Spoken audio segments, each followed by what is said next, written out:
Your brain is the most powerful weapon in the world. Once you put away your phones and your computers and all that we have nowadays, yeah, it's great. We're up to date. But your brain is the only thing you have when you're going through depression, when you're going through hard times, when you're going through death, real life.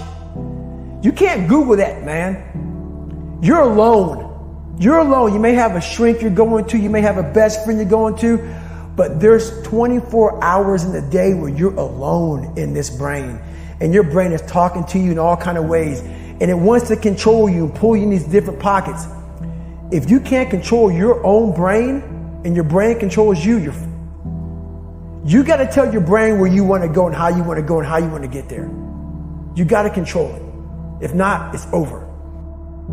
What existed for me was, okay, man, how am I going to make this work? And all I knew back then was hard work. The only way anything gets accomplished.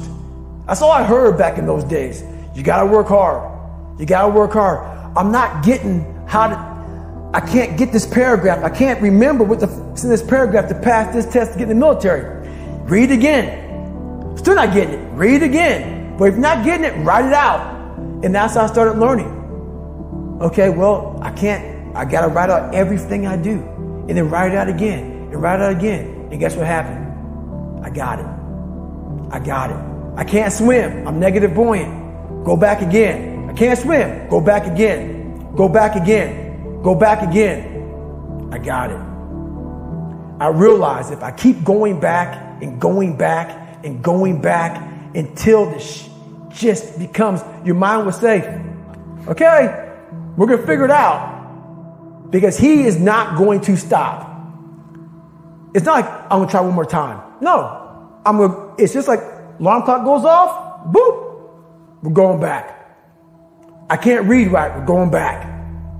I gave myself no way out, and my mind realized that.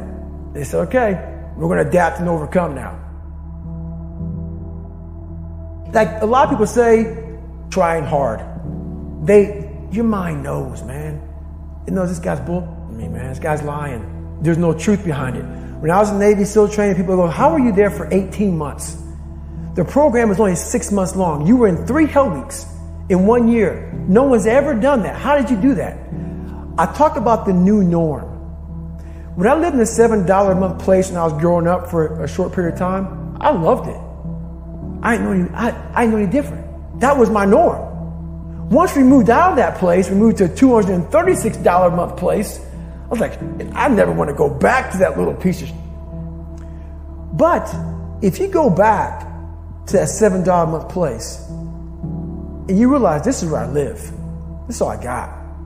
Your mind says, roger that. This is home. So when I was going through Navy SEAL training for 18 months and going back through all the hard parts over and over again, I told myself after the first time, I knew it was going to be a long journey there. My body was breaking down. It was just how it was going on. I said, you know what? This is my new norm. So my mind said, it's like going to work. Like you go to work, you put your suit and tie on. I go into suffering every day.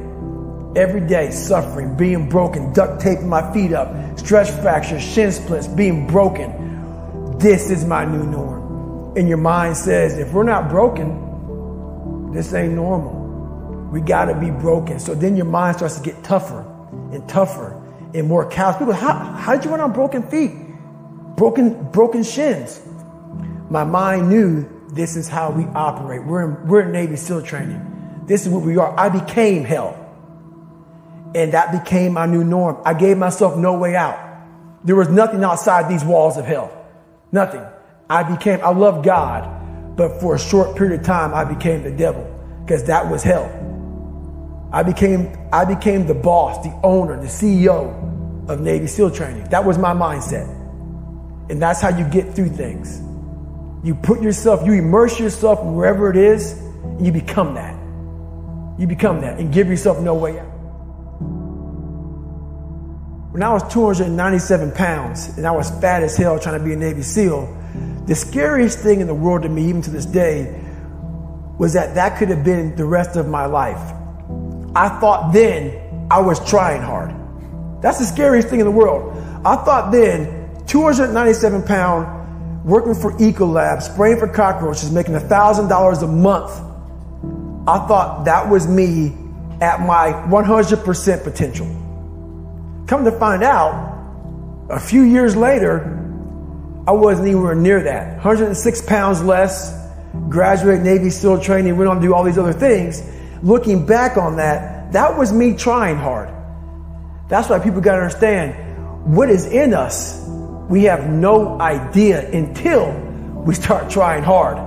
And I mean really trying hard, where you're obsessed with, hey, this is my new norm. My new norm is that, wow, this isn't always fun. It's not always meant to be fun. And that's when you know you're trying hard. People hear my story and think this guy is sadistic. I realized how the brain works. I figured out how the brain works. I'm a scared kid, and that's what gives me so much power. I had no foundation, and I built this off of just researching the mind. The feeling you get is basically invincibility. You realize that you can't do it all the time. When you need to do it, I know I can go to a place that I can live in. And when you know that you can run on broken legs and you can do certain things that a lot of people can do, but they're not willing to do, this power, this sympathetic nervous system of fight or flight, and you're fighting, it gives you this charge of energy of when you're sitting there at 3:30, 4 o'clock in the morning and you're duct taping your feet up because they're broken, and you're doing it by yourself, and you're going through arguably one of the hardest training in the world. And these guys, most of them are healthy, and you're going through it broken, and you're already at a disadvantage, but you're still there. You can feed into that and tap into that for a lot of power. But if you look at it, well, I'm broken, man. Like, I'm not going to make it. But if you look at it as, man, I'm broken and I'm still here. And I'm fighting, and I'm going to find a way to get through this because I have no other place to go. It gives you a lot of power. When things start to suck really, really bad, my brain and a lot of people's brain, they don't go to your dad beating you up. Your brain says, we gotta get out of here. This is miserable. So anger goes away a lot of times when you're suffering because your brain just says, we got to run. We got to go. So that anger is not popping up saying, oh, I'm going to show them. I'm going to show those people.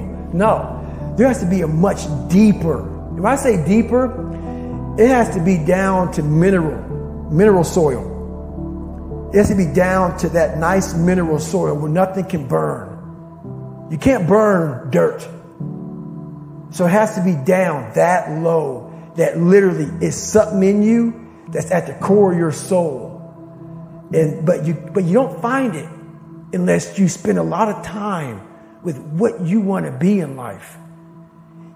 I can't give that to you. Right. You can't give it to somebody. When you find your true passion in life, and my passion for me was like, oh, I want to be, I don't give a Navy SEALs, Army, I don't give a shit. I want to serve my country. I want to be someone that I'm proud of.